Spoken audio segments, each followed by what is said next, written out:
ഏറ്റവും കൂടുതൽ ചൂട് സംസ്ഥാനത്ത് രേഖപ്പെടുത്തിയ പ്രധാനപ്പെട്ട കേന്ദ്രങ്ങളിൽ ഒന്നാണ് കൊല്ലം ജില്ല. അപ്പൊ നമുക്ക് കൊല്ലത്തിന്റെ അല്ലെങ്കിൽ പുനലൂരിലെ, അതായത് എക്സ്ട്രീം ചൂട് നിൽക്കുന്ന നമ്മുടെ പുനലൂരിലെ ചൂട് വിശേഷങ്ങളിലേക്ക് പോകാം.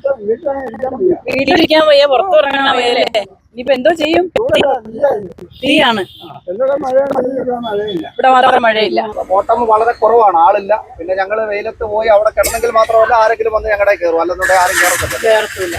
ഭയങ്കര ബുദ്ധിമുട്ടാണ്. പകലും രാത്രി എല്ലാം ഭയങ്കര ബുദ്ധിമുട്ടാണ്. വീട്ടിനകത്ത് നടക്കാൻ പറ്റാത്ത അവസ്ഥ. പിന്നെ നമ്മളെന്ന് പറയാൻ നമ്മുടെ ഓട്ടോറിക്ഷ തൊഴിലാളികൾ എന്ന് പറയുമ്പോൾ സാധാരണപ്പെട്ടവരല്ലേ, അന്നന്ന് വന്ന് കൂടി കൊണ്ട് ജീവിക്കുന്നവരാ. അപ്പൊ നമുക്ക് സർക്കാർ പറഞ്ഞാൽ ആര് പറഞ്ഞാലും നമുക്ക് ആ ചൂട് തരണം ചെയ്തേ പറ്റത്തുള്ളൂ. ശരിക്കും നല്ല രീതിയിൽ നിങ്ങൾ ഈ ഒരു ഗവൺമെന്റ് പറയുന്ന അതേ ജാഗ്രതാ നിർദ്ദേശങ്ങൾ നിങ്ങൾ പാലിക്കേണ്ടതായിട്ടുണ്ട്. കാരണം 11 മണി മുതൽ 3 മണി വരെയാണ് ഏറ്റവും അധികം ചൂട് ലഭിക്കുന്നെങ്കിലും അത് ഓട്ടോ തൊഴിലാളികളെയും അല്ലെങ്കിൽ സാധാരണ ഫീൽഡിൽ ഇറങ്ങി വർക്ക് ചെയ്യുന്നവരെ സംബന്ധിച്ചിടത്തോളം വലിയ റിസ്ക് ആണ്. എങ്കിലും അവരുടെ ജീവിതം തരണം ചെയ്തുകൊണ്ട് പോകാൻ അവർക്ക് അങ്ങനെ ഇറങ്ങാതിരിക്കാൻ വേറൊരു നിവൃത്തിയുമില്ല. അപ്പോൾ ഇങ്ങനെ വെയിലത്തിറങ്ങി വർക്ക് ചെയ്യേണ്ട സാഹചര്യമുള്ളവർ ധാരാളം വെള്ളം കുടിക്കണം. അതോടൊപ്പം തന്നെ ഈ ചൂടിനെ പ്രതിരോധിക്കാനുള്ള എല്ലാ മാർഗങ്ങളും, അതിപ്പോൾ നിങ്ങളുടെ ഡ്രസ് കോഡിലാണെങ്കിലും നിങ്ങളുടെ ആഹാര രീതിയിലാണെങ്കിലും അത്രയും കാര്യങ്ങളൊക്കെ കീപ്പ് ചെയ്യുക.